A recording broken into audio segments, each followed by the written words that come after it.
Hello friends, কেমন আছো তোমরা সবাই? আশা করছি সবাই খুব ভালো আছো, সুস্থ আছো। আমিও খুব ভালো আছি। চলে এসেছি তোমাদেরই আরো একটা রিকোয়েস্টেড ব্লগ। আমি আমার ডায়লগগুলোই ভুলে যাচ্ছি। তো যাই হোক, চলো বেশি কথা না বলে আসল কাজে চলে যাই, নাহলে কথা বলতে বলতে আমার ভিডিও অনেকটা বড় হয়ে যায়, আমি এত বক বক করি। তো যাই হোক, আজকে করব ফ্রিজটা পরিষ্কার। আর ফ্রিজটা জেনুইনলি পরিষ্কার করছি, শুধুমাত্র ভিডিও করার জন্য নাটকীয় রূপে যে ফ্রিজ পরিষ্কার হচ্ছে সেটা কিন্তু নয়। ফ্রিজটা একটু নোংরা হয়েছে, খুব বেশি না। আর তোমাদেরকে আমি বলি যে আমি রেগুলার বেসিসে একটু ক্লিন করার চেষ্টা করি, তাহলে খাটনিটা কমে। এটা তোমরাও জানো যে তোমরা ঘরের যে কোনো ফার্নিচার, যে কোনো জায়গা যদি মাঝে মধ্যে একটু ক্লিন করো তাহলে বেশি নোংরা হয় না।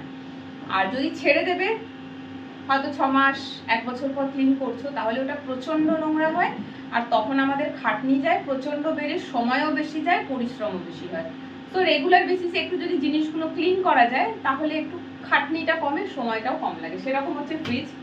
অনেক দিন দিয়েই আমার চ্যানেলে একজন রিকোয়েস্ট করছে, তার নাম হচ্ছে বাবিন ঠাক্কর, মেবি ঠিক নাম বলেছি। তো যাই হোক, উনি অনেক রকমের রিকোয়েস্ট করেন ঘুরিয়ে ফিরিয়ে, তবে ফ্রিজ ক্লিনিং ব্লগের জন্য রিকোয়েস্ট করছে।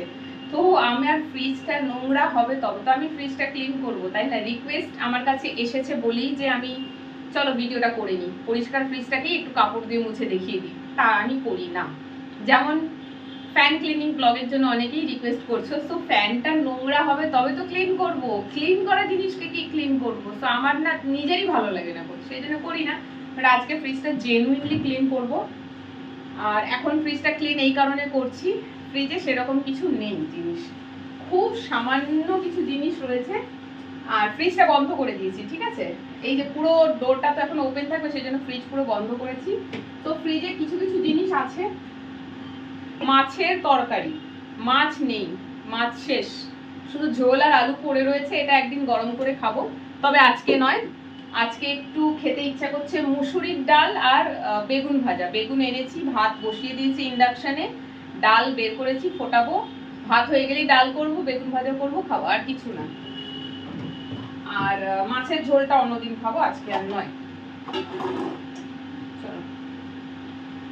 এবারে গরম পড়ছে তো ফ্রিজটা আস্তে আস্তে ভরবে, এটা ওটা সেটা রাখা হবে, এতদিন কিছু ছিল না।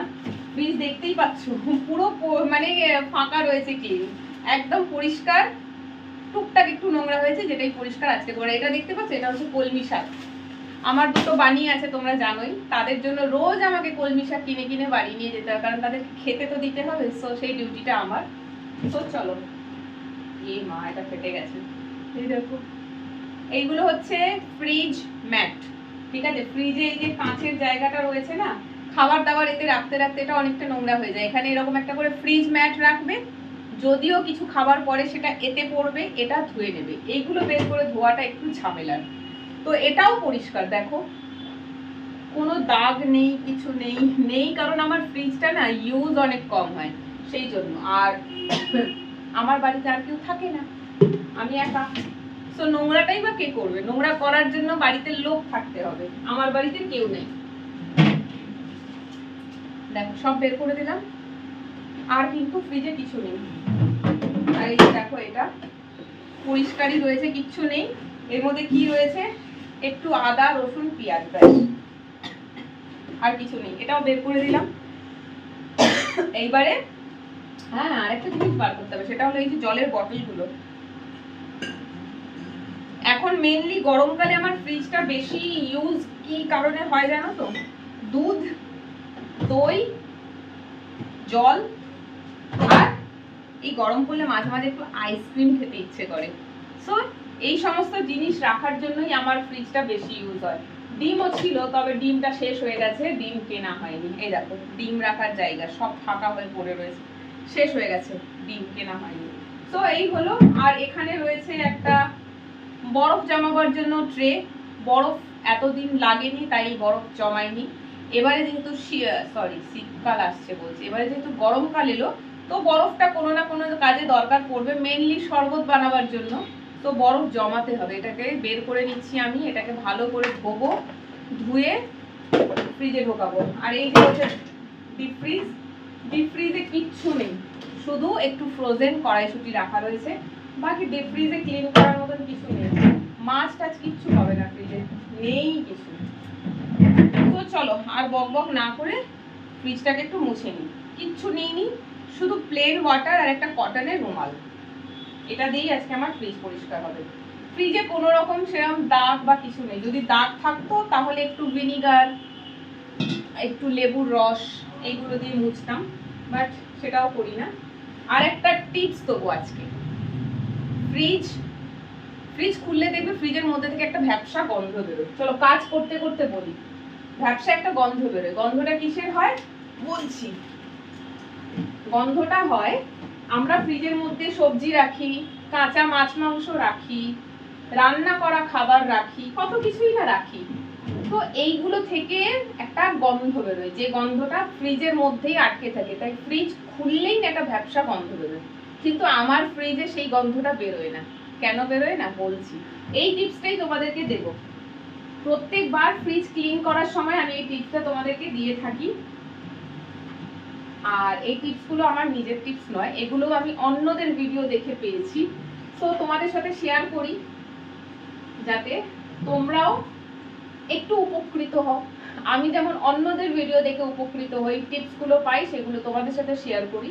অনেকেই জানো না, তো তাদের জানার জন্য আমি একটু তোমাদের সাথে শেয়ার করার চেষ্টা করি। বলবো দাঁড়াও কি করবে যে ফ্রিজের মধ্যে কোনো গন্ধ হবে না। আমার ফ্রিজে মুখ ঢোকালেও কোনো গন্ধ পাবে না। হ্যাঁ, এবার তোমরা বলতে পারো তোমার ফ্রিজে তো কিছু থাকেই না, গন্ধ কোথা থেকে বেরোবে। এখন নেই তাই বলে যে একদম থাকে না, কখনোই থাকে না তা কিন্তু নয়। আমার ফ্রিজেও খাবার থাকে, তবে অন্যদের থেকে কম থাকে, কিন্তু থাকে। তো সব পরিষ্কার আমার ফ্রিজে। এই যে ওয়াল গুলো দেখছো চকচক করছে, নোংরাই নয় না।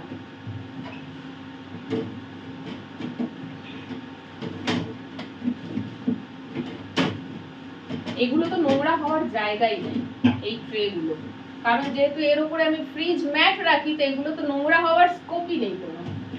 এগুলো যদি নোংরা হতো তাহলে এখন আমাকে সব এগুলো বের করে বাথরুমে নিয়ে গিয়ে ভালো করে ধুতে হতো, ওটা আরো খাটনি।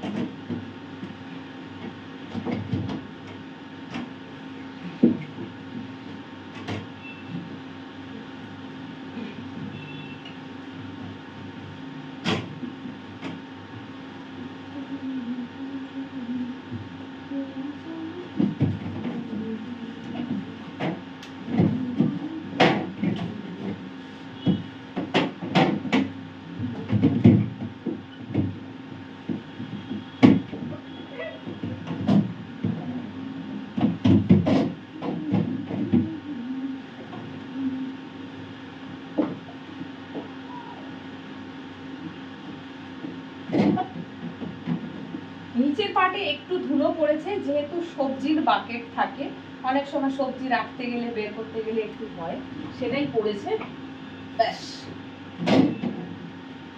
আর এখানে যেহেতু ওয়াটার বটল গুলো রাখা হয়, তো একটু দাগ দাগ এখানে আছে, ভেতরে কিছুই ছিল না।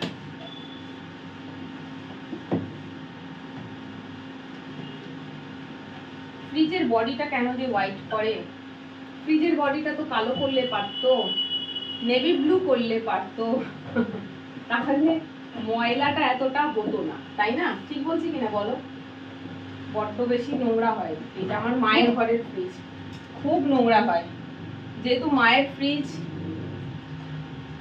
4 জনে মিলে ইউজ করে, 4 জনের খাবার থাকে, সবজি থাকে, সমস্ত কিছু থাকে, থাকে না কি থাকে না, সব থাকে। সেই জন্য মায়েরটা একটু নোংরা হয়, আর পরিষ্কার করার সময় ভীষণ কষ্ট হয়। তাই আমার এখানে সেই কষ্টটা নাই।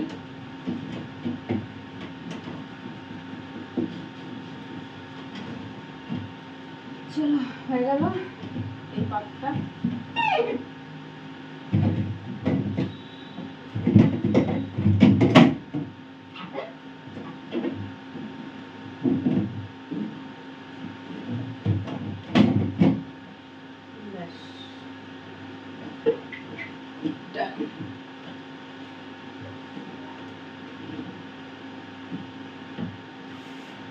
চলো, এগুলো কিছু পরিষ্কার করার মতো নোংরা হয়নি, জাস্ট একটু বুলিয়ে নিচ্ছি। এখানে না কি থাকে জানো তো, এখানে দুধের প্যাকেট থাকে। আমি যখনই দুধ কিনি, 2-4টে প্যাকেট একসাথে কিনি, সেইগুলোকে স্টোর করে রাখি। দুধ রাখি, দই রাখি, এই সমস্ত কিছু। চলো, আর একটা ফাইনাল কোট। ভিডিও রিকোয়েস্ট আসে বলে আমার এই ছোট্ট ছোট্ট কাজগুলো করাও হয়ে যায়, নইলে হয়তো আমিও ডিলে করতাম। দেখলাম গরম পড়ছে, ফ্রিজটা এবার ইউজ বেশি হবে। এতদিন ঠান্ডা জলও লাগতো না, ঠান্ডা খাবারও কিছু খেতাম না সেরকম, আর গরমকালে তো নষ্ট হয় খাবার, তাই ফ্রিজটা বেশি ইউজ হয়। শীতকালে তো খাবার খারাপও হয় না, দুধও খারাপ হয় না, কিছুই নষ্ট হয় না। বাইরে রাখলেও চলে যাবে, একটা দিন ফুটিয়ে রাখলেই চলে যায়। কিন্তু গরমকালে না, দিনে ফুটিয়ে সন্ধ্যায় যদি দুধ না ফুটিয়েছো, ব্যাস দুধটা কেটে যাবে। তাই ফ্রিজটা গরমকালের জন্য একেবারে এসেনশিয়াল, মানে চাই। চলো, ডান আজকের মতন। এসিটাকেও সার্ভিসিং করিয়ে নিলাম, কারণ এবারে তো এসিরও ইউজ হবে। মাঝে একদিন চালিয়েছিলাম এসিটা, একটু ঘর ঘর আওয়াজ হচ্ছিল। চলো, ডান হয়ে গেছে। আর একটা কাজ করব, করে সব জিনিসগুলো ঢুকিয়ে দেবো।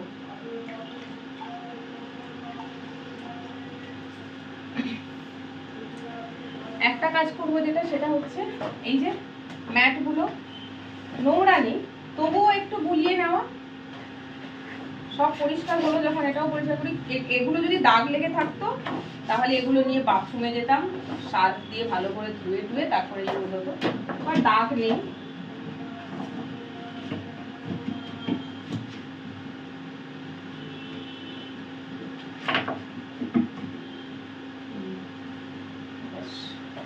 এই যে আইডিয়াগুলো আগে আমার মাথায় ছিল না। আমার আগের বাড়িতে ডবল ডোর ফ্রিজ ছিল, তোমরা দেখেছো, তখন না এইসব আইডিয়া আসেনি। পরে অন্যদের ভিডিও দেখে এগুলো শিখেছি যে হ্যাঁ, এইগুলো ইউজ করা যায়, তাতে আমাদের ফ্রিজটা পরিষ্কার থাকবে আর খাটনি কম। আমরা যারা চাকরি বাকরি করি না, তাদের কাছে সময় বড় কম থাকে, এরকম ধরনের কাজ করার জন্য সময় অনেক কম থাকে। একটা দিন একটা বেলা বাড়ি থাকবো, তখন কি আর ইচ্ছে করে বলো তো এইগুলো করতে? করে না। তাই যতটা সম্ভব একটু আমরা চেষ্টা করি ময়লা কম হয়, তাহলে খাটনি কম। বাড়িতে চাকর বাকরও নেই যে সে করবে। নিজে নোংরা করা মানে নিজে পরিষ্কার করো, ব্যাস। চলো, হয়ে গেছে।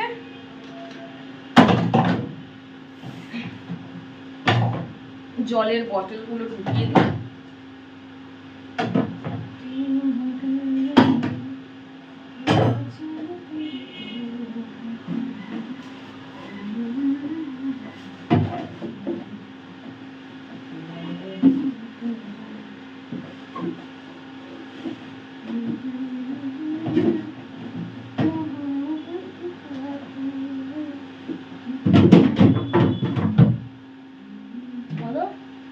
রাখার ছিল, ও এইগুলো রাখতে হবে। এই যে মশলা, এটা আদা রসুন বাটা, দুধ, কাটা দুধ, আজকে চা বানিয়ে খেয়েছি। এটা কি আছে কি জানি, ও মাঝে একদিন ফেস প্যাক লাগিয়েছিলাম, ফেস প্যাক একটু বেশি হয়েছিল, রেখেছিলাম, ব্যাস। ওই রাখলে ওটা রাখাই থেকে যায়, ওটা পরে আর ইউজ করা হয় না, ফেলে দিতে হবে। 4-5 দিন আগের এটা করা। চলো, এটা ডিম রাখার বক্স, একটু মুছে দিই। চলো, এবারে তোমাদের সাথে টিপসটা শেয়ার করার সময় এসে গেছে। কি টিপস বলছি দাঁড়াও। ফ্রিজের মধ্যে, এইটা নষ্ট হয়ে গেছে, এটা ফেলতে হবে। ফ্রিজের মধ্যে তোমরা সবকিছুই রাখতে পারো, কাঁচা থেকে শুরু করে রান্না করার জিনিস থেকে শুরু করে সমস্ত কিছুই রাখতে পারো। তবে সেই ফ্রিজে একটা কাটা লেবু রাখবে, গোটা নয়। লেবু এরকম করে অর্ধেক করে কেটে ফ্রিজের যে কোনো একটা পার্টে ছেড়ে দেবে, যেমনি আমি ওপর পার্টে রেখেছি, ব্যাস। এই একটা জিনিসই তোমাদের ফ্রিজের যে কাঁচা সবজি, কাঁচা মাছ মাংস বা রান্না খাবারের যে স্মেলটা তৈরি করছে না, এই একটা জিনিস সেই স্মেলটাকে পুরো সোক করে নেবে। ব্যাস, ফ্রিজের কোনো গন্ধ হবে না। আমার ফ্রিজে কখনো কোনো স্মেল থাকে না, বুঝতে পেরেছো? খুব সুন্দর এন্ড খুব ভালো একটা টিপস তোমাদেরকে দিলাম। চলো, আউটডোরটা ক্লিন করলাম, সরি ইনডোর ক্লিন করলাম। আউটডোর তো ক্লিন করতেই হয়, তাই না? যদিও আউটডোরটা রেগুলার করে থাকি, তাও আজকে একবার ভিডিওর মধ্যে করে দিচ্ছি।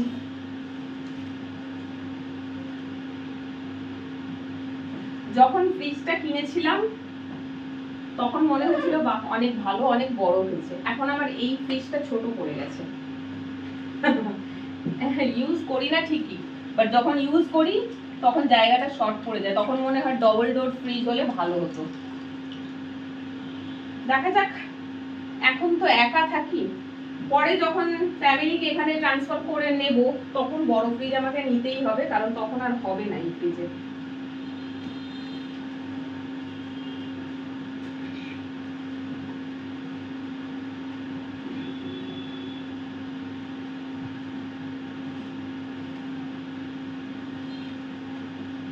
আর আমার ফ্রিজের বাইরে একটা বাকেট করা রয়েছে, যেখানে আদা, তোমার আলু টালু রাখার জায়গা রয়েছে, তো আলুর ধুলো ভেতরে যায় না। আমি আলু আর পেঁয়াজ বেশিরভাগটা বাইরেই রাখি, ওটার জন্য ফ্রিজের দরকার পড়ে না।